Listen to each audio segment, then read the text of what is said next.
വാർത്തയിലേക്ക് വിശദമായി.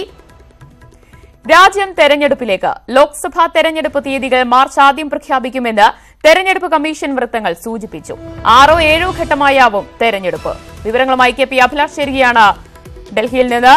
അഭിലാഷ്, എന്തൊക്കെയാണ് വിശദാംശങ്ങൾ? ദിവ്യ, ലോക്സഭാ തെരഞ്ഞെടുപ്പിന്റെ തീയതി മാർച്ച് ആദ്യവാരം തന്നെ പ്രഖ്യാപിച്ചേക്കുമെന്നാണ് തെരഞ്ഞെടുപ്പ് വൃത്തങ്ങളിൽ നിന്ന് ലഭിക്കുന്ന സൂചന.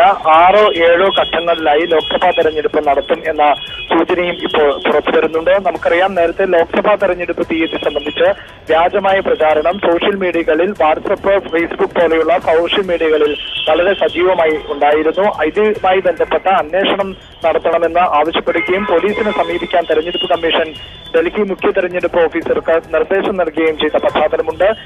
ഇപ്പോൾ ലഭിക്കുന്ന സൂചനകൾ അനുസരിച്ച് മാർച്ച് ആദ്യവാരം മാത്രമായിരിക്കും തെരഞ്ഞെടുപ്പ് തീയതി എപ്പോൾ എന്നത് സംബന്ധിച്ച വിവരങ്ങൾ തെരഞ്ഞെടുപ്പ് കമ്മീഷൻ പുറത്തുവിടുകയുള്ളൂ. എന്തായാലും ഈ മാസം അവസാനത്തിലാണ് ഈ നരേന്ദ്രമോദി സർക്കാരിന്റെ ഏറ്റവും ഒടുവിലത്തെ സമ്മേളനം, പാർലമെന്റ് സമ്മേളനം, ബജറ്റ് സമ്മേളനം ചേരാൻ പോകുന്നത്. ഇത്തവണ വോട്ട് ഓൺ അക്കൗണ്ട് ആയിട്ടായിരിക്കില്ല, മറിച്ച് സമ്പൂർണ്ണ ബജറ്റ് തന്നെയായിരിക്കും അവതരിപ്പിക്കുക എന്ന സൂചനയും ലഭിക്കുന്നുണ്ട്. അങ്ങനെയെങ്കിൽ പാർലമെന്റ് നടപടിക്രമങ്ങൾ പൂർത്തിയാവുകയും ചെയ്യുന്ന പശ്ചാത്തലമുണ്ട്. മറ്റ് കേന്ദ്ര പദ്ധതികളൊക്കെ തന്നെ ഇതിനു മുമ്പ് പ്രഖ്യാപിക്കുന്ന സാഹചര്യവും ഉണ്ടാകും. പിന്നീട് തെരഞ്ഞെടുപ്പ് കമ്മീഷൻ തെരഞ്ഞെടുപ്പ് തീയതി പ്രഖ്യാപിച്ചു കഴിഞ്ഞാൽ പെരുമാറ്റച്ചട്ടം നിലവിൽ വരും എന്ന സാഹചര്യവുമുണ്ട്. ഈ പശ്ചാത്തലത്തിൽ കൂടുതൽ സുരക്ഷാ സംവിധാനങ്ങൾ കൂടി ഏർപ്പെടുത്തേണ്ട സാഹചര്യം, വിദ്യാഭ്യാസ സ്ഥാപനങ്ങൾ ഉൾപ്പെടെ തെരഞ്ഞെടുപ്പ് പ്രക്രിയയ്ക്കായി ഉപയോഗിക്കേണ്ട സാഹചര്യം, ഇത്തരം വിവിധ കാര്യങ്ങൾ കൂടി പരിശോധിച്ച ശേഷമായിരിക്കും തെരഞ്ഞെടുപ്പ് എപ്പോഴായിരിക്കുമെന്ന കാര്യത്തിൽ തീരുമാനമുണ്ടാവുക. ഓരോ സംസ്ഥാനങ്ങളിലെയും സജ്ജീകരണങ്ങൾ പൂർത്തിയാക്കുന്നതിനും സേനകളെ കൃത്യമായി വിന്യസിക്കുന്നതിനും വേണ്ടിയായിരിക്കും 6 അല്ലെങ്കിൽ 7 ഘട്ടങ്ങളിലായി തെരഞ്ഞെടുപ്പ് നടത്തുക. സുരക്ഷാ കാരണങ്ങൾ, ഉദ്യോഗസ്ഥരുടെ സാന്നിധ്യം എന്നിവ ഉറപ്പാക്കുന്നതിന് വേണ്ടിയായിരിക്കും ഈ നിലയിൽ ക്രമീകരണങ്ങൾ നടത്തുക. എന്തായാലും രാജ്യം ഒരു തെരഞ്ഞെടുപ്പ് ചൂടിലേക്ക് കടക്കുകയാണ്. തീർച്ചയായും മാർച്ച് ആദ്യവാരം തന്നെ തെരഞ്ഞെടുപ്പ് കമ്മീഷൻ തീയതി സംബന്ധിച്ച പ്രഖ്യാപനം ഉണ്ടാകും. ശരി, കെ പി അഭിലാഷാണ് ഡൽഹിയിൽ നിന്ന് വിവരങ്ങൾ നൽകിയത്. മല കയറിയോ 51 യുവതികൾ?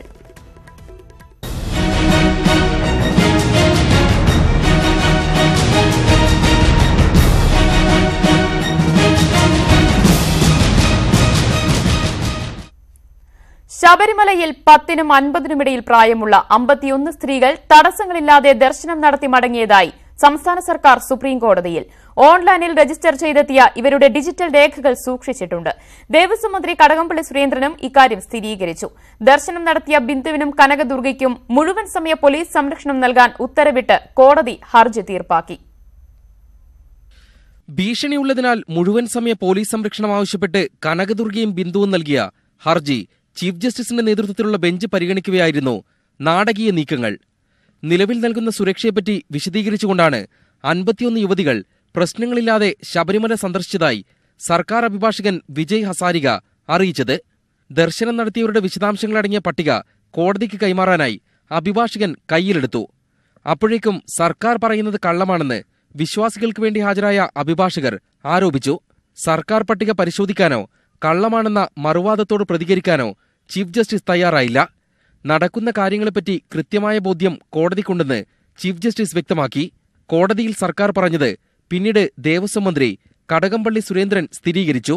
51 പേര് ഓൺലൈൻ സംവിധാനം ഉപയോഗിച്ച് കടന്നുപോയതായിട്ട് മനസ്സിലാക്കുന്നത്. അതാണ് ഗവൺമെന്റ് സുപ്രീം കോടതിയിൽ സമർപ്പിച്ചതായിട്ടുള്ള അഫിഡവിറ്റിനകത്ത് ചൂണ്ടിക്കാണിച്ചിട്ടുള്ളത്. കോടതിക്ക് സമർപ്പിക്കാൻ DGP തയ്യാറാക്കിയ കുറിപ്പിൽ യുവതികളുടെ സന്ദർശനത്തെപ്പറ്റി വിശദമായി പറയുന്നു.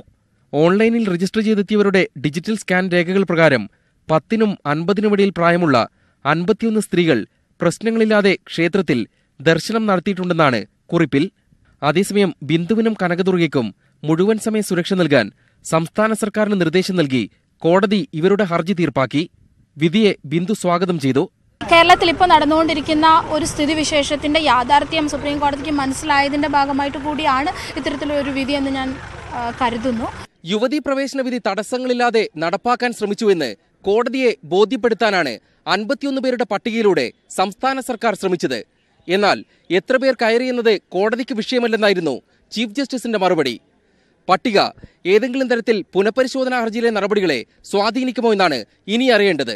സുപ്രീം കോടതിയിൽ നിന്നും ക്യാമറമാൻ ബിനു ബേസിലിനൊപ്പം എം ഉണ്ണികൃഷ്ണൻ, ന്യൂസ് 18.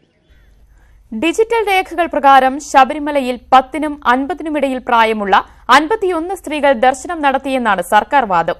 എന്നാൽ സർക്കാർ പട്ടികയിലുള്ള സ്ത്രീകൾ പലരും തങ്ങൾക്ക് 50 വയസ്സ് കഴിഞ്ഞതായി പറയുന്നു.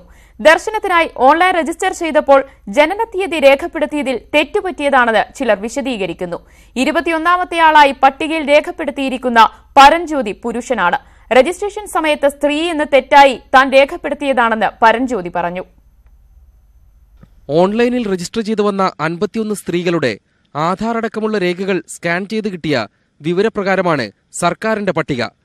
പട്ടിക പ്രകാരം ആന്ധ്ര സ്വദേശിനി കെ സുലോചനയ്ക്ക് വയസ്സ് 49.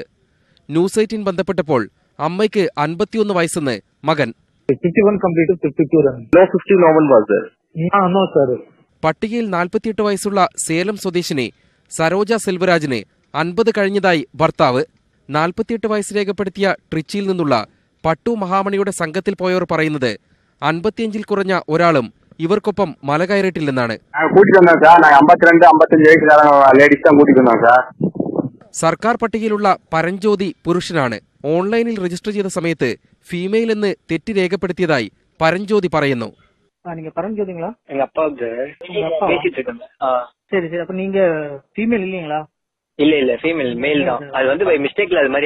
മറ്റു ചിലരുടെ പ്രതികരണം ഇങ്ങനെ.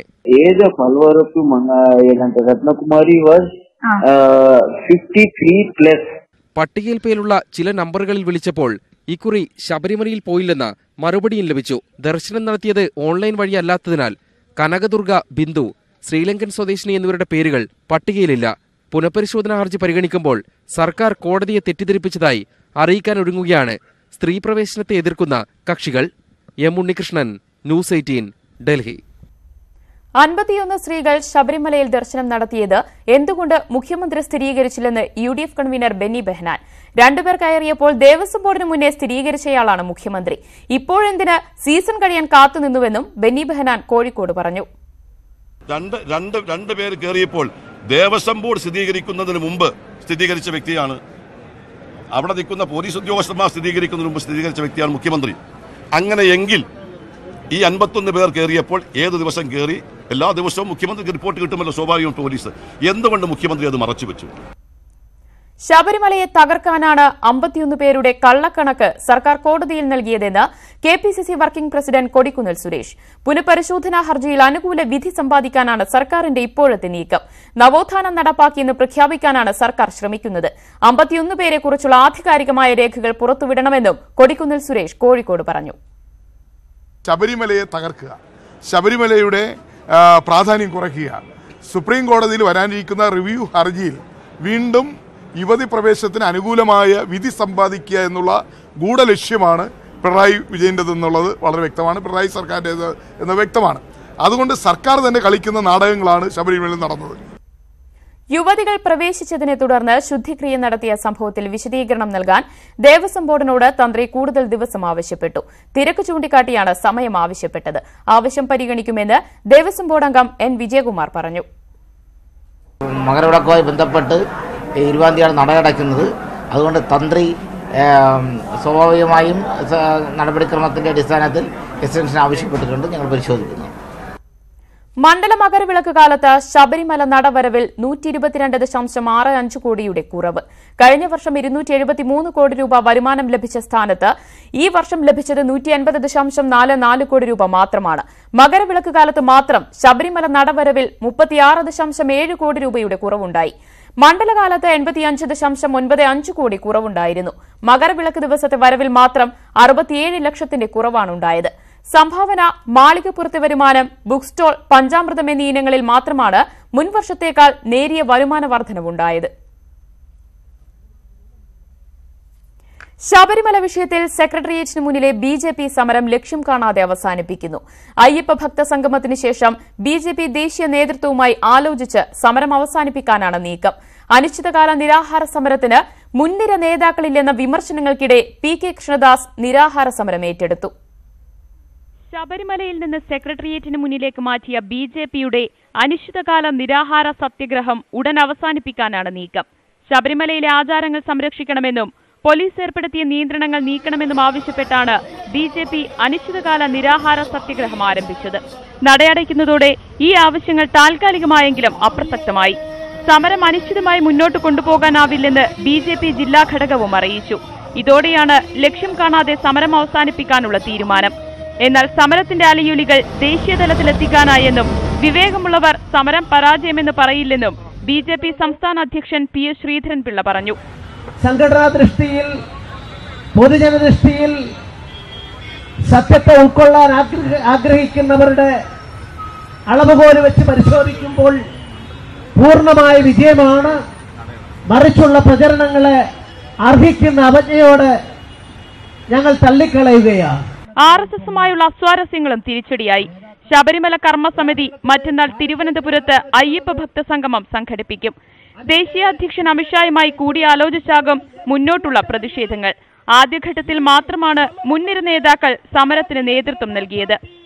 ഭിന്നതകൾ സമരത്തിന്റെ വീര്യം ചോർത്തിയെന്ന വിമർശനങ്ങൾക്കിടെ PK കൃഷ്ണദാസ് നിരാഹാര സമരം ഏറ്റെടുത്തു.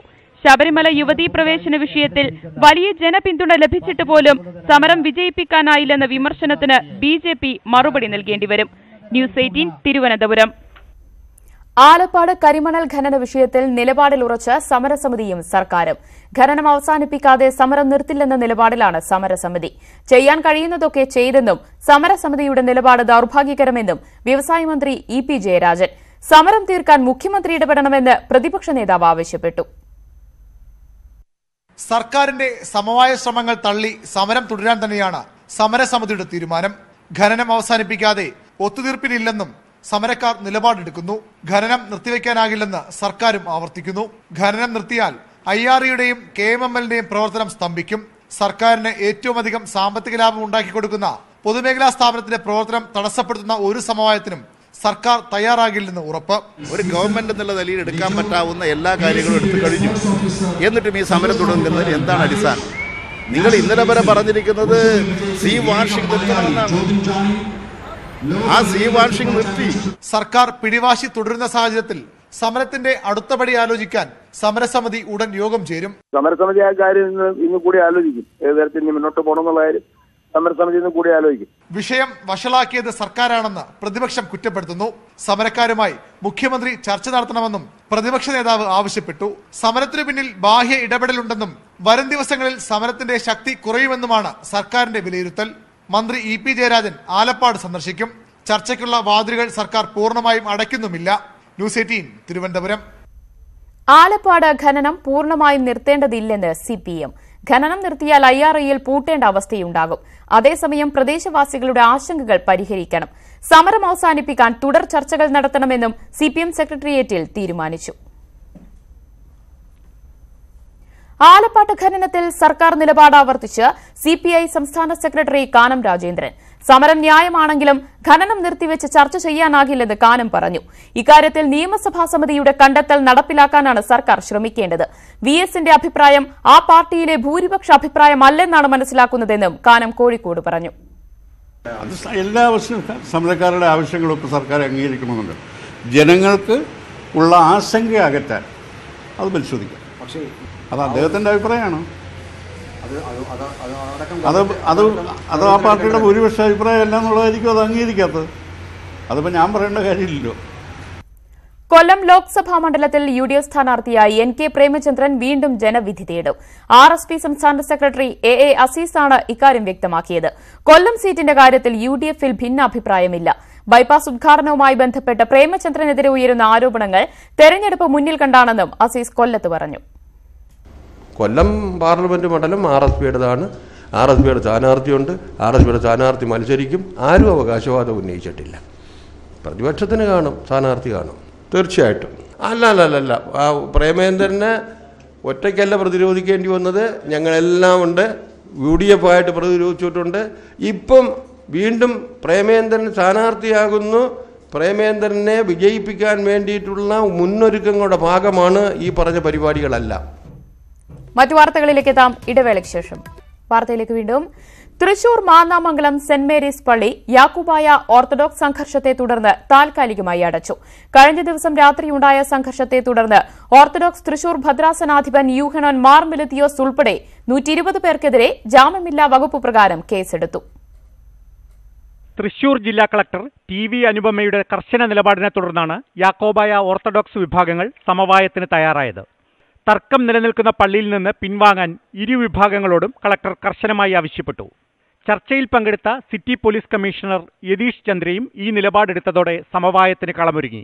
3 ദിവസമായി പ്രാർത്ഥനായജ്ഞവുമായി നിലയുറപ്പിച്ചിരുന്ന യാക്കോബായ വിശ്വാസികൾ പള്ളി പൂട്ടി മടങ്ങി. എന്നാൽ ഇക്കാര്യത്തിൽ അന്തിമ തീരുമാനമെടുക്കാൻ നാളെ ഉച്ചവരെ സമയം വേണമെന്ന ആവശ്യം കളക്ടർ അംഗീകരിച്ചു. 5 മണിക്കൂറിലേറെ നീണ്ട സമവായ ചർച്ചകൾക്കൊടുവിലായിരുന്നു തീരുമാനം. ക്രമസമാധാന പ്രശ്നമുണ്ടാക്കിയാൽ കർശന നടപടി സ്വീകരിക്കുമെന്ന് കളക്ടർ. ഇനി മുന്നോട്ടുള്ള ദിവസങ്ങളിൽ എന്ത് അറേഞ്ച്മെന്റ് ചെയ്യണമെന്നുള്ള കാര്യത്തിൽ ജാക്കബൈറ്റ് നാളെ ഉച്ചവരെ 2 മണി വരെ നമുക്ക് സമയം ചോദിച്ചിട്ടുണ്ട്, എന്നുള്ള അലോ ചെയ്തിട്ടുണ്ട്. മറ്റു വിഭാഗവും അത് സമ്മതിച്ചിട്ടുണ്ട്. വ്യാഴാഴ്ച അർദ്ധരാത്രിയാണ് പള്ളിക്ക് മുന്നിൽ ഏറ്റുമുട്ടലുണ്ടായത്. സംഘർഷത്തിൽ ഓർത്തഡോക്സ് ഭദ്രാസനാധിപൻ ഉൾപ്പെടെ 15 പേർക്ക് പരിക്കേറ്റിരുന്നു. ന്യൂസ് 18 തൃശൂർ. കുറിഞ്ഞിപ്പള്ളി തർക്കം പരിഹരിക്കാൻ സംസ്ഥാന സർക്കാർ മന്ത്രിസഭ ഉപസമിതിയുണ്ടാക്കിയത് തങ്ങളുടെ അറിവോടെയല്ലെന്ന് ഓർത്തഡോക്സ് സഭ സുപ്രീംകോടതിയിൽ. സമവായമല്ല തങ്ങൾക്ക് വേണ്ടത്, വിധി നടപ്പാക്കണം. കേസ് പരിഗണിക്കുന്നതിനിടയിലാണ് ഓർത്തഡോക്സ് സഭ നിലപാടറിയിച്ചത്. ഹർജി പരിഗണിക്കുന്നത് സുപ്രീംകോടതി 4 ആഴ്ചത്തേക്ക് മാറ്റി. വൈദികർക്കും സന്യസ്തർക്കും അച്ചടക്ക നടപടികൾ കർശനമാക്കണമെന്ന് സീറോ മലബാർ സഭ സിനഡ്. സഭയിൽ ചില വൈദികരും സന്യസ്തരും അച്ചടക്കത്തിന്റെ സർവ്വസീമകളും ലംഘിച്ചതായി സിനഡിൽ വിമർശനമുയർന്നു. മാധ്യമങ്ങളിൽ ചർച്ചയിൽ പങ്കെടുക്കുന്നതിന് വൈദികരും സന്യസ്തരും മുൻകൂർ അനുമതി വാങ്ങണം. നിർദ്ദേശങ്ങൾ സംബന്ധിച്ച കർദിനാളിന്റെ സർക്കുലർ ഞായറാഴ്ച പള്ളികളിൽ വായിക്കും. സീറോ മലബാർ സഭാ നേതൃത്വത്തിനെതിരെ സഭയ്ക്ക് അകത്തുനിന്ന് തന്നെ ഉയരുന്ന വിമർശനങ്ങൾ ശക്തമായ സാഹചര്യത്തിലാണ് സിനഡ് മാർഗനിർദ്ദേശങ്ങൾ പുറപ്പെടുവിക്കുന്നത്. പൊതുസമരത്തിന് ഇറങ്ങി പുറപ്പെടുന്ന വൈദികരും സന്യസ്തരും ഇത് സംബന്ധിച്ച കാനോനിക നിയമങ്ങൾ പാലിക്കണം. പലരും സഭാവിരുദ്ധ ഗ്രൂപ്പുകളുടെ കയ്യിലെത്തിയെന്നും സിനഡ് വിമർശിച്ചു. അച്ചടക്ക നടപടി നേരിടുന്നവരിൽ നിന്ന് തൃപ്തികരമായ വിശദീകരണം ലഭിച്ചില്ലെങ്കിൽ ശിക്ഷണ നടപടികൾ സ്വീകരിക്കാനും നിർദ്ദേശമുണ്ട്. സിനഡ് തീരുമാനങ്ങളും നിർദ്ദേശങ്ങളും കർദിനാൾ മാർ ജോർജ് ആലഞ്ചേരിയുടെ സർക്കുലറായി ഈ ഞായറാഴ്ച സഭയുടെ കീഴിലുള്ള പള്ളികളിൽ വായിക്കും. ചാനൽ ചർച്ചകളിലും അഭിമുഖങ്ങളിലും പങ്കെടുക്കുന്നതിന് ഇനി മുതൽ സഭാ കേന്ദ്രങ്ങളിൽ നിന്ന് അനുമതി തേടേണ്ടി വരും. സഭയുടെ വസ്തുവകകൾ സർക്കാരിനെ ഏൽപ്പിക്കണമെന്ന് പറയുന്ന സംഘടനകളെയും സഭയുടെ സുതാര്യതയ്ക്കെന്ന പേരിൽ പ്രവർത്തിക്കുന്ന സംഘടനകളെയും സിനഡ് തള്ളിക്കളഞ്ഞു. സഭയ്ക്കെതിരെ വ്യാജ വാർത്തകൾ പ്രസിദ്ധീകരിക്കുന്നവർക്കെതിരെ നിയമപരമായ നടപടികളെടുക്കാനും തീരുമാനിച്ചു. എറണാകുളം അങ്കമാലി അതിരൂപതയിലെ പ്രശ്നങ്ങൾ പഠിക്കാൻ നിയോഗിച്ച വിദഗ്ധ സമിതിയുടെ റിപ്പോർട്ട് വരുന്നതോടെ വസ്തുതകളുടെ നിജസ്ഥിതി വിശ്വാസികൾക്ക് ബോധ്യമാകുമെന്നും സിനഡ് വ്യക്തമാക്കി. അതുവരെയും ഈ വിഷയവുമായി ബന്ധപ്പെട്ട് ആരും പരസ്യ പ്രസ്താവനകളിൽ ഏർപ്പെടരുതെന്നും സിനഡ് അഭ്യർത്ഥിക്കുന്നു. വൈദികർക്കും സന്യസ്തർക്കുമെതിരെ അച്ചടക്കത്തിന്റെ മാർഗരേഖ സിനഡ് തീരുമാനിക്കുമ്പോൾ ഇവർ ഉയർത്തിയ പ്രശ്നങ്ങളും വിശ്വാസികളിൽ ഒരു വിഭാഗം ഉയർത്തിയ പ്രതിഷേധവും അതെന്തെന്ന് സിനഡ് ചർച്ച ചെയ്തു പോലുമില്ല എന്നാണ് സിനഡിന്റെ തീരുമാനങ്ങൾ വ്യക്തമാക്കുന്നത്. കൊച്ചിയിൽ നിന്ന് ഡാനി പോൾ, ന്യൂസ് 18. റഫേൽ യുദ്ധവിമാന കരാറിൽ കേന്ദ്ര സർക്കാരിനെ വെട്ടിലാക്കി വിമാനവിലയുടെ വിവരങ്ങൾ പുറത്ത്. UPA കാലത്തേക്കാൾ 41% അധിക വിലയ്ക്ക് വിമാനം വാങ്ങുന്നതിനാണ് കരാർ ഒപ്പിട്ടതെന്ന് ഇംഗ്ലീഷ് ദിനപത്രം റിപ്പോർട്ട് ചെയ്തു. സുപ്രീംകോടതിയിൽ പോലും കേന്ദ്ര സർക്കാർ പറയാതിരുന്ന വില സംബന്ധിച്ച വിവരങ്ങൾ ആദ്യമായാണ് പുറത്തുവരുന്നത്. ഇന്ത്യ വാങ്ങുന്നതിന്റെ പകുതി വിലയ്ക്ക് റഫാൽ ഫൈറ്റർ ജെറ്റുകൾ ഫ്രഞ്ച് സർക്കാർ ദസോയിൽ നിന്ന് വാങ്ങുന്നതിന് ധാരണയായി എന്ന വാർത്തകൾക്ക് പിന്നാലെയാണ് ഇംഗ്ലീഷ് ദിനപത്രത്തിന്റെ റിപ്പോർട്ട്. 41.42% അധിക വിലയ്ക്കാണ് യുദ്ധവിമാനങ്ങൾ വാങ്ങാൻ ഇന്ത്യ കരാറിൽ ഒപ്പിട്ടതെന്ന് റിപ്പോർട്ടിൽ പറയുന്നു. 59,000 കോടി രൂപയ്ക്കാണ് 36 വിമാനങ്ങൾ വാങ്ങാൻ ധാരണയായത്. UPA സർക്കാരിന്റെ കാലത്ത് വിമാനത്തിന്റെ അടിസ്ഥാന വില 526 കോടിയായിരുന്നത് NDA ഭരണത്തിലെത്തിയപ്പോൾ 670 കോടി രൂപയായി ഉയർത്തി. സാങ്കേതിക വിദ്യയടക്കം പൂർണ്ണസജ്ജമായ വിമാനത്തിന് 1611 കോടി രൂപയാണ് ചെലവ്. 36 വിമാനങ്ങൾക്ക് നൽകേണ്ടത് 59,000 കോടി രൂപ. സാങ്കേതിക വിദ്യയിലെ മാറ്റങ്ങളുടെ പേര് പറഞ്ഞാണ് വിമാനങ്ങളുടെ വില 42% ഉയർത്തിയത് എന്നാണ് റിപ്പോർട്ട് പറയുന്നത്. വിമാനങ്ങളുടെ എണ്ണം കുറച്ച് വില വർദ്ധിപ്പിച്ചത് സ്വകാര്യ കമ്പനിക്ക് വേണ്ടിയാണെന്നാണ് വിമർശനം. കേന്ദ്ര പൊതുമേഖലാ സ്ഥാപനമായ HAL ഒഴിവാക്കിയത് പ്രധാനമന്ത്രിയുടെ പ്രത്യേക താൽപര്യപ്രകാരമാണ് എന്ന് രാഹുൽ ഗാന്ധി നേരത്തെ കുറ്റപ്പെടുത്തിയിരുന്നു. ന്യൂസ് 18 ഡൽഹി. രാമക്ഷേത്ര നിർമ്മാണത്തിൽ കേന്ദ്ര സർക്കാരിനെ പരിഹസിച്ച് RSS. അയോധ്യയിലെ ക്ഷേത്രം 2025 പൂർത്തിയാകുമായിരിക്കുമെന്നായിരുന്നു RSS ജനറൽ സെക്രട്ടറി ഭയ്യാജി ജോഷിയുടെ വിമർശനം. ഇന്ത്യ ലോകത്തിന്റെ നെറുകയിലെത്താൻ 150 വർഷമെടുക്കുമെന്നും പ്രധാനമന്ത്രി നരേന്ദ്രമോദിയെ ലക്ഷ്യമിട്ട് ഭയ്യാജി ജോഷി പറഞ്ഞു. അതിർത്തിയിലെ സംഘർഷങ്ങളുടെ പേരിൽ RSS മേധാവി മോഹൻ ഭഗവതും കേന്ദ്ര സർക്കാരിനെ കുറ്റപ്പെടുത്തി. അയോധ്യയിലെ രാമക്ഷേത്ര നിർമ്മാണ വിഷയത്തിൽ RSSന്റെ അതൃപ്തി പൂർണ്ണമായും വ്യക്തമാക്കുന്നതായിരുന്നു ജനറൽ സെക്രട്ടറി ബയ്യാജി ജോഷിയുടെ വാക്കുകൾ. അയോധ്യയിലെ 2025 ക്ഷേത്ര നിർമ്മാണത്തിന് ശേഷം ഇന്ത്യ ലോകത്തിലെ ഒന്നാമത്തെ ശക്തിയാകും. അതിനു പക്ഷേ 150 വർഷം കൂടി എടുക്കുമെന്നും ബയ്യാജി ജോഷി പരിഹസിച്ചു. 2025 में राम जन्मभूमि के ऊपर श्रेष्ठ राम मंदिर बनने के बाद फिर दिशा को और गति प्राप्त होने वाली। अयोध्या के मंदिर निर्माण के बाद फिर एक बार देश अगले 150 वर्षों के लिए पूंजी प्राप्त करेगा और आगे बढ़ने वाला देश बनेगा. ഇന്ത്യ ലോകത്തെ ഏറ്റവും വളരുന്ന സാമ്പത്തിക ശക്തിയായി എന്ന പ്രധാനമന്ത്രിയുടെ അവകാശവാദങ്ങൾക്കിടെയാണ് ബയ്യാജി ജോഷിയുടെ വിമർശനം. നിലപാട് വിവാദമായതോടെ 2025 രാമക്ഷേത്രം പൂർത്തിയാക്കണമെന്നാണ് താൻ ഉദ്ദേശിച്ചതെന്ന് അദ്ദേഹം വിശദീകരിച്ചു. 25 तारीख की शुरू थोड़ी करने की बात की है. आज शुरू होगा तो 5 वर्ष में बनेगा. അതിർത്തിയിൽ യുദ്ധമില്ലാത്തപ്പോഴും സൈനികർ കൊല്ലപ്പെടുന്നത് കേന്ദ്ര സർക്കാരിന്റെ പിടിപ്പുകേടാണെന്ന് RSS മേധാവി മോഹൻ ഭഗവതും കുറ്റപ്പെടുത്തി. यहाँ पर युद्ध नहीं तो भी शहीदियां होती है. इसका कारण है कि हम अपना काम ठीक नहीं करते. अब उसको भी ठीक करना है और देश को बड़ा बनाना है तो देश के लिए जीना भी सीखना पड़ेगा. രാമക്ഷേത്ര നിർമ്മാണം മുഖ്യ പ്രചരണായുധമാക്കാൻ BJP ഒരുങ്ങുന്നതിനിടെയാണ് കേന്ദ്ര സർക്കാരിനെ സമ്മർദ്ദത്തിലാക്കുന്ന RSS നിലപാട്. National desk news 18. MLA-മാരെ അടർത്തി മാറ്റാൻ BJP നീക്കം പുരോഗമിക്കുന്നതിനിടെ കർണാടകയിലെ കോൺഗ്രസ് MLA-മാരെ റിസോർട്ടിലേക്ക് മാറ്റും. 76 MLA-മാരെയാണ് റിസോർട്ടിലേക്ക് മാറ്റുക. ബംഗളൂരുവിൽ ചേർന്ന നിയമസഭാ കക്ഷി യോഗത്തിലാണ് തീരുമാനം. നിയമസഭാ കക്ഷി യോഗത്തിൽ 4 MLA-മാർ പങ്കെടുത്തിരുന്നില്ല. ഇതിൽ B. നാഗേന്ദ്ര, ഉമേഷ് ജാദവ് എന്നിവർ യോഗത്തിനെത്താൻ കഴിയില്ലെന്ന് നേതൃത്വത്തെ അറിയിച്ചു. മറ്റു 2 പേർ മുംബൈയിലുണ്ടെന്നാണ് സൂചന. പ്രളയാനന്തരം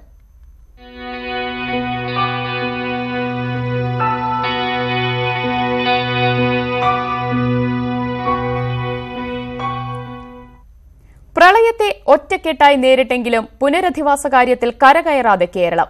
വീട് പൂർണ്ണമായി തകർന്നില്ല എന്ന ഒറ്റ കാരണത്താൽ സർക്കാർ ധനസഹായം ലഭിക്കാതെ ബുദ്ധിമുട്ടുകയാണ് തൃശൂർ ആറാട്ടുപുഴയിൽ ഹൃദ്രോഗിയായ വീട്ടമ്മ. ഞാനൊരു വയ്യാത്താളാണ്.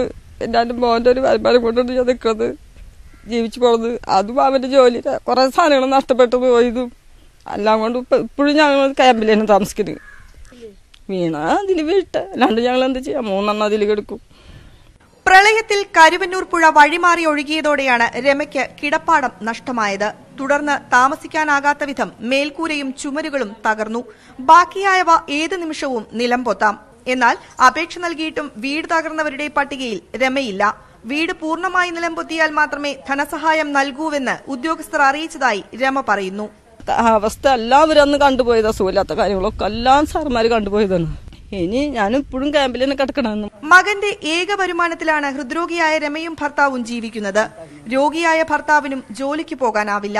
TV മെക്കാനിക്കായ മകന്റെ പണിയായുധങ്ങളും പ്രളയത്തിൽ നഷ്ടപ്പെട്ടു. ആറാട്ടുപുഴയിലെ ദുരിതാശ്വാസ ക്യാമ്പിൽ കഴിയുന്ന രമ ഇനി എന്തു ചെയ്യുമെന്ന ആശങ്കയിലാണ്. അതിജീവനത്തിനുള്ള അവസാനത്തെ വാതിലും അടഞ്ഞ് ജീവിതം തന്നെ ഒരു ചോദ്യചിഹ്നമായി മാറിയിരിക്കുകയാണ് ഈ കുടുംബത്തിന്. അർഹതയുണ്ടായിട്ടും നൂലാമാലകളിൽ കുടുങ്ങി സർക്കാർ സഹായം ലഭിക്കാതെ പോകുന്ന നിരവധി പേരിൽ ഒരാളാണ് രമ. ക്യാമറാമാൻ ഇമാനുവൽ തോമസിനോടൊപ്പം തൃശൂരിൽ നിന്ന് സുവി വിശ്വനാഥൻ, ന്യൂസ് 18. ഇടവേള. വാർത്തയിലേക്ക് വീണ്ടും. കൊച്ചി ബ്യൂട്ടി പാർലർ വെടിവെപ്പ് കേസ് ക്രൈംബ്രാഞ്ച് പോലീസ് സംയുക്ത സംഘം അന്വേഷിക്കും. വെടിവെപ്പ് നടന്ന 1 മാസമായിട്ടും പ്രതികളെ കണ്ടെത്താൻ കഴിയാത്ത സാഹചര്യത്തിലാണ് അന്വേഷണ സംഘം വിപുലീകരിച്ചത്. അധോലോക കുറ്റവാളി രവി പൂജാരിയെ കേന്ദ്രീകരിച്ച് തന്നെയാണ് അന്വേഷണം. ലീന മരിയ പോളിന്റെ ഉടമസ്ഥതയിലുള്ള കൊച്ചി കടവന്തറയിലെ ബ്യൂട്ടി പാർലറിന് നേരെ ബൈക്കിലെത്തിയവർ വെടിവെച്ച സംഭവത്തിൽ അന്വേഷണം എങ്ങുമെത്താത്ത സാഹചര്യത്തിലാണ് അന്വേഷണ സംഘം വിപുലീകരിക്കുന്നത്. കഴിഞ്ഞ ഡിസംബർ 15-ന് ബൈക്കിലെത്തിയ 2-അംഗ സംഘമാണ് ബ്യൂട്ടി പാർലറിന് നേരെ വെടിയുതിർത്തത്. അധോലോക കുറ്റവാളി രവി പൂജാരിയുടെ നിർദ്ദേശപ്രകാരമാണ് കൃത്യം ചെയ്തതെന്ന് തെളിയിക്കാൻ ചില രേഖകൾ സ്ഥലത്ത് ഉപേക്ഷിച്ചിരുന്നു. സംഭവത്തിന്റെ ഉത്തരവാദിത്വം ഏറ്റെടുത്ത രവി പൂജാരി തന്നെ രംഗത്തും വന്നു. ഇപ്പോഴും രവി പൂജാരിയിൽ നിന്ന് പരാതിക്കാരിയായ നടി ലീന മരിയ പോളിനും അഭിഭാഷകനും ഭീഷണി സന്ദേശങ്ങൾ എത്തുന്നുണ്ട്. എന്നാൽ പ്രതികളുടെ CCTV ദൃശ്യം കണ്ടെത്താനോ അന്വേഷണത്തിൽ മുന്നോട്ടു പോകാനോ പോലീസിന് കഴിഞ്ഞില്ല. ഈ സാഹചര്യത്തിലാണ് അന്വേഷണ സംഘം വിപുലീകരിക്കുന്നത്. നിലവിൽ അന്വേഷണ ചുമതലയുള്ള തൃക്കാക്കര അസിസ്റ്റന്റ് കമ്മീഷണർ PP ഷംസിന്റെ നേതൃത്വത്തിൽ തന്നെ കൊച്ചിയിലും ഇതര സംസ്ഥാനത്തും അന്വേഷണം തുടരും. എന്നാൽ രവി പൂജാരിയുമായി ബന്ധപ്പെട്ട മറ്റു കാര്യങ്ങൾ വിദേശത്തടക്കം അന്വേഷിക്കുന്നത് ക്രൈംബ്രാഞ്ച് ആയിരിക്കും. ക്രൈംബ്രാഞ്ച് സംഘം ആരൊക്കെ എന്നത് സംബന്ധിച്ച് ഉടൻ തീരുമാനമെടുക്കും. നേരത്തെ മംഗലാപുരത്ത് നടത്തിയ അന്വേഷണത്തിൽ ചില സൂചനകൾ ലഭിച്ചിരുന്നു. ന്യൂസ് 18 കൊച്ചി. ദേശീയ പണിമുടക്ക് ദിവസം SBI ശാഖ അടിച്ചു തകർത്ത കേസിൽ 8 NGO യൂണിയൻ നേതാക്കളുടെ ജാമ്യാപേക്ഷ തിരുവനന്തപുരം മജിസ്ട്രേറ്റ് കോടതി തള്ളി. 8 പേരും നിലവിൽ റിമാൻഡിലാണ്. പ്രതികൾക്ക് ജാമ്യം നൽകുന്ന കാര്യത്തിൽ നിലപാടറിയിക്കാൻ കോടതി സർക്കാരിനോട് നിർദ്ദേശിച്ചു. ഇതിനിടെ വകുപ്പുതല നടപടിയുടെ ഭാഗമായി കേസിൽ ഉൾപ്പെട്ട 4 പേരെ കൂടി സസ്പെൻഡ് ചെയ്തു. NGO യൂണിയൻ സംസ്ഥാന കമ്മിറ്റി അംഗം സുരേഷ് ബാബു, ജില്ലാ നേതാക്കളായ സുരേഷ് കുമാർ, ശ്രീവത്സൻ, ആരോഗ്യവകുപ്പ് ജീവനക്കാരൻ ബിജു എന്നിവരെയാണ് സസ്പെൻഡ് ചെയ്തത്. നെയ്യാറ്റിൻകര പെരുമ്പഴുതൂരിൽ CPM കോൺഗ്രസ് സംഘർഷത്തിൽ നിരവധി പേർക്ക് പരിക്ക്. പെരുമ്പഴുതൂർ അഗ്രികൾച്ചറൽ സഹകരണ സംഘത്തിലെ തെരഞ്ഞെടുപ്പുമായി ബന്ധപ്പെട്ടാണ് സംഘർഷം. പരിക്കേറ്റവരെ നെയ്യാറ്റിൻകര ജനറൽ ആശുപത്രിയിൽ പ്രവേശിപ്പിച്ചു. സ്ഥലത്ത് സംഘർഷാവസ്ഥ തുടരുകയാണ്. ശനിയാഴ്ച നടക്കാനിരിക്കുന്ന തെരഞ്ഞെടുപ്പിൽ തിരിച്ചറിയൽ കാർഡ് വിതരണം ചെയ്യുന്നതുമായി ബന്ധപ്പെട്ടാണ് തർക്കം. സ്ഥലത്ത് വൻ പോലീസ് കാവൽ ഏർപ്പെടുത്തി. സംസ്ഥാനത്തെ എയ്ഡഡ് സ്കൂളുകളിലെയും കോളേജുകളിലെയും അധ്യാപക നിയമനം സർക്കാർ നേരിട്ട് നടത്തണമെങ്കിൽ നിയമനിർമ്മാണം നടത്തേണ്ടിവരുമെന്ന് PSC ഹൈക്കോടതിയെ അറിയിച്ചു. നിയമനം PSCക്ക് കൈമാറണമെന്നാവശ്യപ്പെട്ടുള്ള ഹർജിയിലാണ് നിലപാടറിയിച്ചത്. നിയമനിർമ്മാണം നടത്തുക എന്നത് സർക്കാരിന്റെ നയപരമായ തീരുമാനമാണെന്നും PSC റിക്രൂട്ടിംഗ് ഏജൻസി മാത്രമാണെന്നും കോടതി അറിയിച്ചിട്ടുണ്ട്. ഇക്കാര്യത്തിൽ വിശദമായ സത്യവാങ്മൂലം നൽകാൻ ഹൈക്കോടതി സർക്കാരിനോട് ആവശ്യപ്പെട്ടു. വഖഫ് ട്രിബ്യൂണലിനെതിരെ സമസ്ത ഉന്നയിച്ച പ്രശ്നം പരിഹരിക്കുമെന്ന് മന്ത്രി KT ജലീൽ. ഇക്കാര്യത്തിൽ സമസ്ത നേതാക്കളുമായി ചർച്ച നടത്തും. നാളെ വഖഫ് ഓഫീസിന് മുന്നിൽ സമസ്ത പ്രഖ്യാപിച്ച സമരത്തിൽ നിന്ന് പിന്മാറണമെന്നും ജലീൽ ആവശ്യപ്പെട്ടു. വിഷയത്തിൽ മുഖ്യമന്ത്രിയുടെ ഇടപെടലിനെ തുടർന്നാണ് മന്ത്രി KT ജലീൽ നിലപാട് മാറ്റിയതെന്നാണ് സൂചന. വഖഫ് ട്രിബ്യൂണലിൽ ജഡ്ജി ഒഴികെയുള്ള 2 അംഗങ്ങൾ AP വിഭാഗക്കാരാണെന്നും ഇത് ട്രിബ്യൂണലിന്റെ നിഷ്പക്ഷതയെ ചോദ്യം ചെയ്യുന്നതാണെന്നുമാണ് സമസ്തയുടെ പരാതി. ഇക്കാര്യം പരിഹരിക്കുമെന്ന് മന്ത്രി KT ജലീൽ അറിയിച്ചു. വിഷയത്തിൽ സമസ്ത നേതാക്കളുമായി ചർച്ച നടത്തും. തീർച്ചയായിട്ടും അവരോട് ആവശ്യപ്പെടും. കേരളത്തിലെ ഏറ്റവും ആധികാരികമായിട്ടുള്ള ഒരു മതസംഘടനയാണ് അവർ. അവരുമായിട്ടുള്ള ഒരു ഏറ്റുമുട്ടലിനും ഗവൺമെന്റിന് ഒരു താല്പര്യവുമില്ല. അത് സർക്കാരിന്റെ നയവുമല്ല. നാളെ ട്രിബ്യൂണൽ ഉദ്ഘാടനം കോഴിക്കോട് നടക്കുമ്പോൾ വഖഫ് ഓഫീസിന് മുന്നിൽ സമസ്ത സമരം പ്രഖ്യാപിച്ചിരുന്നു. സമരത്തിൽ നിന്ന് പിന്മാറണമെന്നും ജലീൽ സമസ്ത നേതാക്കളോട് ആവശ്യപ്പെട്ടു. ആ കാര്യത്തിൽ സമസ്തയുടെ അഭിപ്രായം സർക്കാർ തീർച്ചയായിട്ടും പരിഗണിക്കും. അത് മുഖ്യമന്ത്രി നേരത്തെ തന്നെ പറഞ്ഞിട്ടുള്ളതാണ്. അത് പരിഹരിക്കുകയും ചെയ്യും. അവരുമായിട്ട് സംസാരിക്കും. വഖഫ് ട്രിബ്യൂണലിലെ ഒരംഗം വൈകാതെ സ്ഥാനക്കയറ്റം ലഭിച്ചു പോകും. ഈ ഒഴിവിൽ സമസ്തക്ക് സ്വീകാര്യനായ ആളെ നിയമിക്കാനാണ് ധാരണ. നേരത്തെ സമസ്തയുടെ ആവശ്യം അംഗീകരിക്കാനാവില്ലെന്നായിരുന്നു മന്ത്രി KT ജലീൽ സ്വീകരിച്ച നിലപാട്. എന്നാൽ സമസ്ത നേതാക്കൾ മുഖ്യമന്ത്രിയുടെ ഓഫീസുമായി ബന്ധപ്പെട്ട് പരാതി അറിയിച്ചു. ലോക്സഭാ തെരഞ്ഞെടുപ്പ് അടുത്തിരിക്കെ സമസ്ത സർക്കാരിനെതിരെ സമരം ചെയ്യുന്ന സാഹചര്യം ഒഴിവാക്കണമെന്ന് മുഖ്യമന്ത്രിയുടെ ഓഫീസിൽ നിന്ന് നിർദ്ദേശമുണ്ടായി. ഇതോടെയാണ് ജലീൽ വഴങ്ങിയതെന്നാണ് സൂചന. ന്യൂസ് 18 കോഴിക്കോട്. 9 വർഷമായി പ്രാഥമിക ആവശ്യത്തിന് പോലും വെള്ളം കിട്ടാതെ കൊച്ചി നഗരത്തിലെ ആരോഗ്യ കേന്ദ്രവും അംഗനവാടിയും. അധ്യാപകർ 200 മീറ്റർ നടന്നുപോയി ശേഖരിച്ചു കൊണ്ടുവരുന്ന വെള്ളം കൊണ്ടാണ് കുട്ടികളുടെ ശുചിമുറി ആവശ്യങ്ങൾ പോലും നടക്കുന്നത്. ദിനംപ്രതി ആധുനികവത്കരിക്കപ്പെട്ടുകൊണ്ടിരിക്കുന്ന എറണാകുളം നഗരത്തിലെ ഗാന്ധിനഗർ അങ്കണവാടിയാണിത്. പ്രാഥമിക ആവശ്യങ്ങൾക്ക് പോലും വെള്ളം കിട്ടാതായിട്ട് 9 വർഷം. കുട്ടികളുടെ ശുചിമുറി ആവശ്യങ്ങൾ നിറവേറ്റുന്നത് അധ്യാപകർ 200 മീറ്റർ നടന്നുപോയി ശേഖരിച്ചു വരുന്ന വെള്ളം കൊണ്ട്. കുട്ടികൾ ഇപ്പോൾ കൂടുതലുണ്ട്. എല്ലാ ആവശ്യത്തിനും നമ്മളവിടെ പോയി അവരുടെ ആവശ്യം പൈപ്പിച്ച് എന്നാലും വേഗം കിട്ടിയൊന്നുമില്ല. നമുക്ക് അവിടെ കുറേ നേരം നിൽക്കണം. അവിടെ ഇപ്പോൾ പിള്ളേരും എല്ലാം ബാത്റൂമിൽ പോകണമെങ്കിൽ പുറത്ത് നിർത്തിയിട്ട് വെള്ളം എടുത്തിട്ട് വേണം വരാനായിട്ട്. അങ്കണവാടിയോട് ചേർന്നുള്ള പ്രാഥമികാരോഗ്യ കേന്ദ്രത്തിലും വെള്ളമില്ല. അടുത്തുള്ള വീട്ടിലാ പോണം. ഒരു ദിവസം പോയാലല്ലേ അതൊരു ചേർച്ച. എല്ലാ ദിവസവും പോകുമ്പോൾ നമ്മൾ സഹിച്ചിട്ടാണ് ആ വീട്ടിൽ ഇറങ്ങി പോകും. വെള്ളത്തിനായി കൊല്ലങ്ങളായി അധികൃതരുടെ വാതിലുകളിൽ മുട്ടുന്നു. ഒരു ഫലവുമില്ല. തൊട്ടടുത്ത് വരെ പൈപ്പിന്റെ ഓവുണ്ട്. അതിൽ നിന്ന് കുറച്ചൊന്നും എടുത്തിട്ട് ഇതൊന്ന് ചെയ്തു കൊടുക്കേണ്ട കാര്യമുള്ളൂ. പക്ഷെ എല്ലാവർക്കും കക്ഷി രാഷ്ട്രീയത്തിന്റെ വാശിയും വൈരാഗ്യങ്ങളും കൊണ്ട് പാവപ്പെട്ട പിഞ്ചു കുഞ്ഞുങ്ങളാണ് ഇതിന്റെ ഇടയിൽ കിടന്ന് നരയിക്കുന്നത്. സാമ്പത്തികമായി പിന്നാക്കം നിൽക്കുന്ന വീടുകളിൽ നിന്നും വരുന്ന കുട്ടികളാണ് അങ്കണവാടിയിൽ അധികവും. ഇനിയെങ്കിലും ഇവരുടെ അടിസ്ഥാന പ്രശ്നങ്ങൾ പരിഹരിക്കാനെങ്കിലും ബന്ധപ്പെട്ട അധികൃതർ തയ്യാറാകണം. കൊച്ചിയിൽ നിന്ന് ക്യാമറാമാൻ ഷിജോ M. ജെയിംസിനോടൊപ്പം വിനീത VG, ന്യൂസ് 18. ട്രാഫിക് നിയമങ്ങൾ പാലിക്കാനുള്ളതാണെന്ന ഓർമ്മപ്പെടുത്തലുമായി കോഴിക്കോട് സിറ്റി ട്രാഫിക് പോലീസ്. 0 അവർ ക്യാമ്പയിനുമായാണ് ട്രാഫിക് പോലീസ് നിരത്തുകളിലുള്ളത്.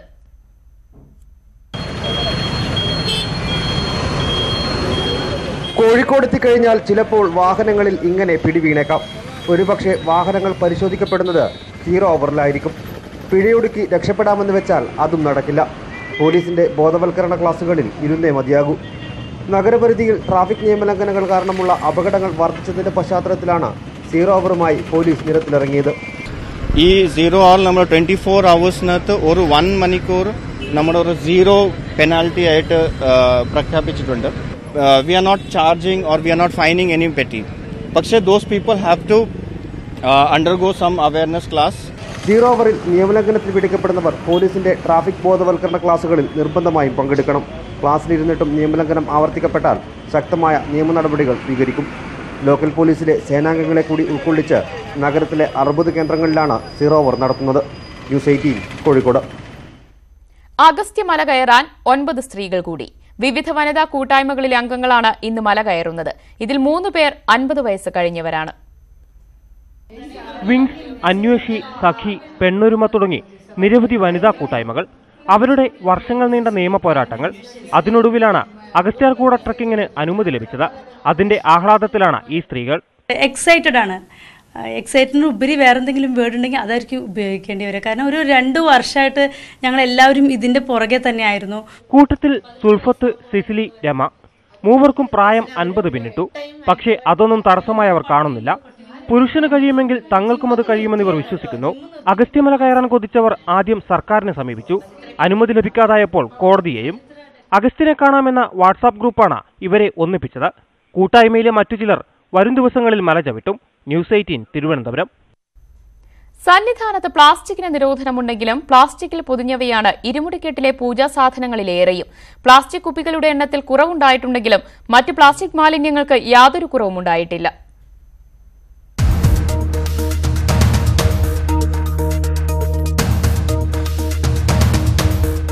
ഇരുമുടിക്കെട്ടിൽ പ്ലാസ്റ്റിക് പാടില്ല നിർദ്ദേശം എല്ലാ വർഷവും ആവർത്തിച്ച് നൽകാറുണ്ട്. പക്ഷേ ഒട്ടുമിക്ക ഇരുമുടിക്കെട്ടുകൾ തുറന്നാലും അവസ്ഥ ഇതുതന്നെയാണ്. പ്ലാസ്റ്റിക്കിന്റെ അയ്യരുകളിയാണ്.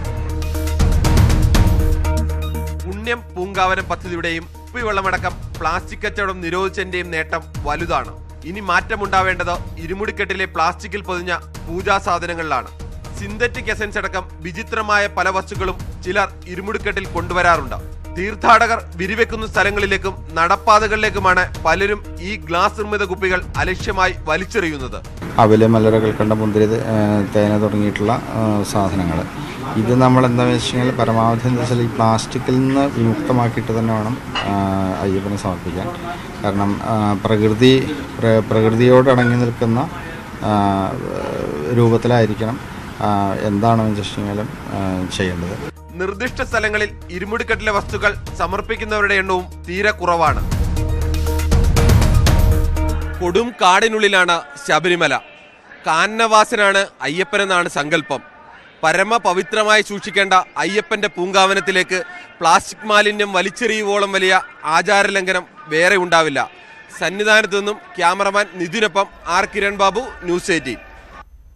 നിലമ്പൂർ ചാലിയാർ പഞ്ചായത്തിലെ വെണ്ണേക്കോട്ടെ 175 ഏക്കർ ഭൂമി നിക്ഷിപ്ത വനഭൂമിയായി പ്രഖ്യാപിച്ചതോടെ ആദിവാസികൾക്ക് നഷ്ടമായത് സർക്കാരിൽ നിന്ന് ലഭിച്ചിരുന്ന ആനുകൂല്യങ്ങൾ കൂടിയാണ്. സർക്കാരിന്റെ കാർഷിക സഹായങ്ങളൊന്നും ഇപ്പോൾ ഇവർക്ക് ലഭിക്കുന്നില്ല. ഭൂമിയുടെ രേഖകൾ വെച്ച് വായ്പയെടുക്കാനും ഇവർക്ക് സാധിക്കില്ല. പാരമ്പര്യമായി ലഭിച്ച 3 ഏക്കറോളം സ്ഥലത്താണ് രാമചന്ദ്രൻ റബ്ബർ കൃഷി ചെയ്യുന്നത്. റബ്ബർ കർഷകർക്ക് സർക്കാർ നൽകുന്ന എല്ലാ ആനുകൂല്യങ്ങളും ലഭിച്ചിരുന്നു. പക്ഷേ 2016 മുതൽ ഭൂനികുതി സ്വീകരിക്കാതെ വന്നതോടെ സാഹചര്യങ്ങൾ മാറി. റബ്ബറിൻ്റെ സബ്സിഡി കിട്ടിക്കൊണ്ടിരുന്ന ആളാണ് ഞാൻ. ഈ സർക്കാർ വന്നിട്ട് പുതിയ ഇത് നികുതിച്ചിട്ട് കൊടുക്കണമെന്ന് പറഞ്ഞുകൊണ്ട് നമുക്ക് ആ സബ്സിഡി ഇപ്പോൾ നിലവിലില്ല. റബ്ബറിന് കാരണം 120 ആണെന്നുണ്ടെങ്കിൽ 30 രൂപ സർക്കാർ കിട്ടുന്നുണ്ട്. നമുക്ക് വലിയൊരു ഉപകാരമായിരുന്നു. അതുപോലെ സർക്കാരിൻ്റെ വിള ഇൻഷുറൻസ് നമുക്ക് മാത്രം ആനുകൂല്യങ്ങളൊന്നും കിട്ടിയില്ല. ഈ നികുതിച്ചിട്ടില്ലാത്തതുകൊണ്ട് കുട്ടികളുടെ വിദ്യാഭ്യാസത്തിനും വീട് നിർമ്മാണത്തിനുമൊക്കെ മുമ്പ് ഈ ഭൂമി വെച്ച് ഇവിടുത്തുകാർ വായ്പയെടുത്തിരുന്നു. നികുതി രസീത് ഇല്ലാതായതോടെ ബാങ്കുകളും ഇവരെ കൈയൊഴിഞ്ഞു. പിന്നെ ലോൺ വന്നപ്പോൾ ഇത് നികുതി എടുക്കാത്തതുകൊണ്ട് അവരെന്തായാലും ലോണ് തരാൻ പറ്റൂലായിരുന്നു. ബാക്കിയെല്ലാ പേപ്പറും ക്ലിയറാണ്. ഈ നികുതി എടുക്കാത്ത വിഷയം കൊണ്ട് ലോൺ കൊടുക്കാൻ പറ്റത്തില്ലായിരുന്നു. പുതിയ ലോൺ കിട്ടാൻ വേറെ മാർഗ്ഗമല്ലേ. ഇവർ ഈ കൈവശരേഖ എന്നാൽ പുതിയ ലോണൊന്നും കിട്ടില്ലല്ലോ. കൈവശരേഖയായിട്ട് എന്നാൽ ബാങ്കുകാർ ലോണും തരില്ല. വിദ്യാഭ്യാസ ആനുകൂല്യങ്ങൾ കുട്ടികൾക്ക് കിട്ടുന്നില്ല, വീടുകൾ അനുവദിക്കുന്നില്ല പഞ്ചായത്തിന്. എന്തൊരു കോഴിക്കുഞ്ഞിനെ പോലും കിട്ടിയാൽ അതിനാണ് നികുതിച്ചിട്ട് വേണം. 42 കുടുംബങ്ങളാണ് ഇപ്പോൾ വെണ്ണേക്കോടുള്ളത്. മാറിയ സാഹചര്യത്തിൽ ഇവർക്ക് വീട്ടുവളപ്പിൽ ശുചിമുറി കെട്ടാൻ പോലും തടസ്സങ്ങളേറെയാണ്. വനാവകാശ നിയമം അംഗീകരിച്ചാൽ ഭൂമിയുടെ ഉടമസ്ഥാവകാശം ഇല്ലാതെയാകും എന്നത് മാത്രമല്ല ഇവരുടെ പ്രതിസന്ധി. ഇതുവരെ അനുഭവിച്ചിരുന്ന ആനുകൂല്യങ്ങളും നഷ്ടമാകും. പ്രക്ഷോഭം എന്ന പ്രതിരോധത്തിലാണ് ഇനി ഇവരുടെ പ്രതീക്ഷ. നിലമ്പൂരിൽ നിന്നും അഖിൽ ഒട്ടുപാറയ്ക്കൊപ്പം CV അനുമോദ്, ന്യൂസ് 18. നാടിനോടുള്ള അവഗണനയിൽ പ്രതിഷേധിച്ച് ഒരു ദേശം സ്വന്തം പേരുപേക്ഷിക്കുന്നു. കോഴിക്കോട് പുതിയപാലം സ്വദേശികളാണ് നാടിന്റെ പേര് പ്രതിഷേധ സൂചകമായി പൊളിഞ്ഞ പാലം എന്നിടാൻ ഒരുങ്ങുന്നത്. ഈ കാണുന്നതാണ് കോഴിക്കോട് തളിയെയും മാങ്കാവ് ബൈപ്പാസിനെയും ബന്ധിപ്പിക്കുന്ന പുതിയ പാലം. പക്ഷേ പേരിൽ മാത്രമേയുള്ളൂ പുതുമ. 1984 പണിത പാലത്തിന്റെ പല ഭാഗങ്ങളും അടർന്നു വീണു തുടങ്ങി. 2 ബൈക്കുകൾ ഒരുമിച്ച് കയറിയാൽ പിന്നെ ഗതാഗത കുരുക്ക്. വാഹനങ്ങൾ ഒഴിഞ്ഞിട്ട് നാട്ടുകാർക്ക് നടക്കാൻ പോലുമാവാത്ത അവസ്ഥ. പുതിയൊരു പാലത്തിനായി പുതിയ പാലത്തുകാർ വർഷങ്ങളായി സമരത്തിലാണ്. ജനരോഷവും പ്രതിഷേധവും കൊണ്ടൊന്നും കാര്യം നടക്കാതായപ്പോൾ നാടിന്റെ പേര് തന്നെ മാറ്റാനാണ് തീരുമാനം. അപ്പോൾ ഈ പുതിയ പാലം എന്നുള്ള ഈ പേര് ഞങ്ങൾക്ക് ഒരു ഭാരമാണ്. ഞങ്ങളെ പരിഹസിക്കുന്ന തുല്യമാണ്, ഞങ്ങൾക്ക് അപഹാസ്യരാണ്. ഈ ഭാരം ഞങ്ങൾക്ക് സഹിക്കാൻ കഴിയില്ല. അപ്പോൾ ഞങ്ങൾ പ്രതീകാത്മകമായിട്ട് ഈ പുതിയ പാലം എന്നുള്ള പേര് മാറ്റിയിട്ട് പൊളിഞ്ഞ പാലം ആക്കാൻ പോവാ. ജനുവരി 25 ഫാസ്കോ ക്ലബിന്റെ ആഭിമുഖ്യത്തിൽ നടത്തുന്ന ചടങ്ങിൽ നടൻ മാമുക്കോയ പേരുമാറ്റം പ്രഖ്യാപിക്കും. എന്നാൽ പുതിയ പാലത്ത് വലിയ പാലം നിർമ്മാണത്തിനുള്ള പ്രവർത്തനങ്ങൾ നടന്നുകൊണ്ടിരിക്കുകയാണെന്നാണ് സ്ഥലം MLA MK മുനീറിന്റെ വിശദീകരണം. ന്യൂസ് 18 കോഴിക്കോട്. സ്റ്റേഷൻ പരിസരത്ത് ജൈവ പച്ചക്കറി കൃഷി നടത്തി മാതൃകയാവുകയാണ് ഇടുക്കി ഉപ്പുതറയിലെ പോലീസുകാർ. SI S കിരണിന്റെ നേതൃത്വത്തിലാണ് 50 സെന്റ് സ്ഥലത്ത് പച്ചക്കറി കൃഷി നടത്തുന്നത്. വർഷങ്ങളായി കാടുപിടിച്ചു കിടന്ന സ്ഥലം വെട്ടിത്തെളിച്ചാണ് പച്ചക്കറി കൃഷി ആരംഭിച്ചത്. SI കിരണിന്റെ ആശയം സഹപ്രവർത്തകരും ഒപ്പം ചേർന്ന് നടപ്പിലാക്കുകയായിരുന്നു. കൃഷിഭവന്റെ സഹായത്തോടെയാണ് കൃഷി ആരംഭിച്ചത്. വള്ളിപ്പയർ, ബീൻസ്, ബ്രൊക്കോളി, ക്യാബേജ്, വഴുതന, തക്കാളി, കാപ്സിക്കം, കോവൽ, പച്ചമുളക്, ചീര, ടിഷ്യൂവായ തുടങ്ങിയവയാണ് വിളകൾ. പയർ കൃഷിയിൽ ആരംഭിച്ച പ്രവർത്തനം വിജയകരമായതോടെ 1 മാസം മുൻപാണ് വ്യാപിപ്പിച്ചത്. പോലീസുകാർ അവരുടെ വീടുകളിൽ നിന്ന് എത്തിക്കുന്ന ജൈവവളമാണ് തോട്ടത്തിൽ ഉപയോഗിക്കുന്നത്. പോലീസ് ഉദ്യോഗസ്ഥരുടെ നിശ്ചയമായ പ്രവർത്തനമാണിത്. മറ്റാരെയും കൂട്ടാതെ ഞങ്ങൾ തന്നെ എല്ലാവരും ഒരുമിച്ച് നിന്ന് കൃഷി ചെയ്തു വരികയാണ്. എല്ലാ സഹപ്രവർത്തകരും എല്ലാവരും സ്റ്റേഷനിലെ 30 പോലീസുകാരുടെയും നിതാന്തമ പരിശ്രമമാണ്. ഡ്യൂട്ടി കഴിഞ്ഞുള്ള വിശ്രമ സമയത്താണ് പോലീസുകാർ കർഷകരാകുന്നത്. സ്റ്റേഷനിലെ 30 പോലീസുകാരും ഒരേ മനസ്സോടെയാണ് കൃഷിപരിപാലനത്തിൽ ഏർപ്പെടുന്നത്. ഉൽപ്പാദിപ്പിക്കുന്ന പച്ചക്കറികൾ പോലീസ് ക്യാന്റീനിലും ബാക്കിയുള്ളത് പോലീസുകാർ വീട്ടാവശ്യത്തിനും ഉപയോഗിക്കും. News 18 Idukki. Cable TV operators association സംസ്ഥാന കൺവെൻഷൻ നാളെ ഇടുക്കി അടിമാലിയിൽ നടക്കും. മന്ത്രി MM മണി ഉദ്ഘാടനം നിർവഹിക്കും. വലിയ പ്രതിസന്ധികൾ കേബിൾ TV മേഖലയിലുണ്ട്. പ്രത്യേകിച്ച് വൻകിട കമ്പനികൾ കടന്നു വരുമ്പോൾ അതിനെ പ്രതിരോധിച്ച് മുന്നോട്ട് പോകുക. അപ്പോൾ അതിന് ആവശ്യമായിട്ടുള്ള ഒരു സഹകരണവും പിന്തുണയും സമൂഹത്തിന്റെ ഭാഗത്തു നിന്നും മാധ്യമ പ്രവർത്തകരുടെ ഭാഗത്തു നിന്നും ഉണ്ടാവണമെന്നാണ് ഞങ്ങൾക്ക് ഈ കൺവെൻഷന്റെ ഭാഗമായിട്ട് അഭ്യർത്ഥിക്കാറുള്ളത്. കേരള വിഷൻ ബ്രോഡ്ബാൻഡ് ഹോട്ട്സ്പോട്ട് പദ്ധതിയുടെ ഉദ്ഘാടനം ഞായറാഴ്ച പ്രതിപക്ഷ നേതാവ് രമേശ് ചെന്നിത്തലയും നിർവഹിക്കും. Jose George MP, S Rajendran MLA എന്നിവരും കൺവെൻഷനിൽ പങ്കെടുക്കും. വാർത്താസമ്മേളനത്തിൽ association president K Vijayakrishnan, general secretary KV Rajan, Praveen Mohan, PS Sibi എന്നിവരും പങ്കെടുത്തു. നിലമ്പൂർ കൊച്ചുവേളി രാജറാണി എക്സ്പ്രസ് മെയ് 9 മുതൽ സ്വതന്ത്ര സർവീസായി ഓടിത്തുടങ്ങും. ഇപ്പോൾ മധുര, തിരുവനന്തപുരം അമൃത എക്സ്പ്രസിന്റെ കൂടിയാണ് രാജറാണിയുടെ സർവീസ്. രാജറാണി സ്വതന്ത്ര ട്രെയിൻ ആകുന്നതോടെ അമൃത ഷൊർണൂർ സ്റ്റേഷൻ ഒഴിവാക്കിയാകും സർവീസ് നടത്തുക. തിരുവനന്തപുരം, കോട്ടയം, തൃശൂർ, ഒറ്റപ്പാലം, പാലക്കാട് വഴി മധുരയ്ക്കാവും അമൃതയുടെ സർവീസ്. കൊച്ചുവേളിയിൽ നിന്ന് കോട്ടയം, ഷൊർണൂർ, മേലാറ്റൂർ വഴി നിലമ്പൂരിനാവും രാജറാണിയുടെ സർവീസ്.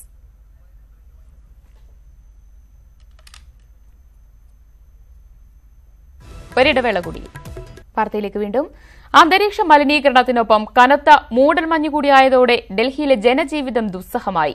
മഞ്ഞുവീഴ്ചയും മൂടൽമഞ്ഞും ഗതാഗത സംവിധാനങ്ങളെയും താറുമാറാക്കി. അന്തരീക്ഷ മലിനീകരണത്തെ തുടർന്ന് ഗുരുതര ആരോഗ്യ പ്രശ്നങ്ങൾ നേരിടുന്നതിനിടെയാണ് മഞ്ഞുവീഴ്ചയും ഡൽഹിയിലെ ജനജീവിതത്തെ പ്രതിസന്ധിയിലാക്കുന്നത്. നഗരപ്രദേശങ്ങളിൽ വായു നിലവാര സൂചിക അപകടകരമായ നിലയിലെത്തി.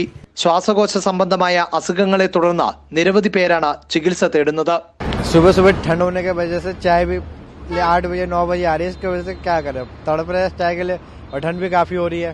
फॉग बहुत हो रही है. बाइक चलाने में बहुत दिक्कत हो रही है. कुछ दिखाई नहीं दे रहा है और एजेड आदमियों के लिए और भी परेशानी है.